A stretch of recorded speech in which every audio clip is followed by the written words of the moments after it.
Algebra, delivering world-class education. SSLC +2 പരീക്ഷകളിൽ ഉന്നത വിജയം നേടിയ വിദ്യാർത്ഥികളെ മേൽമുറി CPIM ബ്രാഞ്ചിന്റെയും DYFI യൂണിറ്റിന്റെയും ആഭിമുഖ്യത്തിൽ അനുമോദിച്ചു. പട്ടാമ്പി MLA മുഹമ്മദ് മുഹസിൻ ഉദ്ഘാടനം ചെയ്തു. 2023-24 വർഷത്തെ SSLC +2 പരീക്ഷകളിൽ ഉന്നത വിജയം നേടിയ വിദ്യാർത്ഥികളെ CPIM മേൽമുറി ബ്രാഞ്ചിന്റെയും DYFI യൂണിറ്റിന്റെയും ആഭിമുഖ്യത്തിൽ അനുമോദിച്ചു. പട്ടാമ്പി MLA മുഹമ്മദ് മുഹസിൻ ഉദ്ഘാടനം ചെയ്തു. മറ്റ് വിദ്യാലയങ്ങളിൽ കുട്ടികളെ പഠിപ്പിക്കുന്ന കാലം തൊട്ടു മുമ്പുണ്ട്.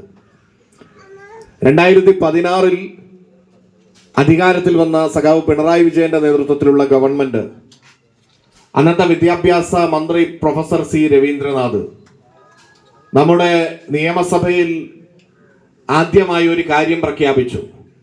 ആ പ്രഖ്യാപിക്കാനുള്ളൊരു കാരണം നമ്മുടെ കോഴിക്കോടുള്ള 3 വിദ്യാലയങ്ങളടക്കം കേരളത്തിലെ നിരവധി വിദ്യാലയങ്ങൾ അടച്ചുപൂട്ടാൻ തയ്യാറായി നിൽക്കുകയായിരുന്നു. അൺഇക്കോണമിക്കായിട്ട് നമ്മുടെ പട്ടാമ്പിയിലും നിരവധി വിദ്യാലയങ്ങൾ, GMLP സ്കൂള് എന്ന് പറയുന്ന ഒരു വിദ്യാലയമുണ്ട്, നമ്മുടെ പട്ടാമ്പി പോലീസ് സ്റ്റേഷനടുത്തുള്ള ഒരു വിദ്യാലയം, അങ്ങനെയുള്ള നിരവധി വിദ്യാലയങ്ങൾ അടച്ചുപൂട്ടുന്നതിൻ്റെ വക്കിലെത്തി നിൽക്കുന്ന സമയത്താണ് ഇനി കേരളത്തിലൊരു വിദ്യാലയം പോലും അൺഇക്കോണമിക് എന്ന് പറഞ്ഞ് പ്രഖ്യാപിച്ചുകൊണ്ട് അടച്ചുപൂട്ടില്ല എന്ന പ്രഖ്യാപനം ആദ്യമായി നിയമസഭയിൽ ഉയരുന്നത്. അത് കണ്ടപ്പോൾ പലരും പരിഹസിച്ചു, കുട്ടികളില്ലെങ്കിൽ നിങ്ങൾ എങ്ങനെ പഠിപ്പിക്കും, കുട്ടികൾ വേണ്ടേ എന്ന്.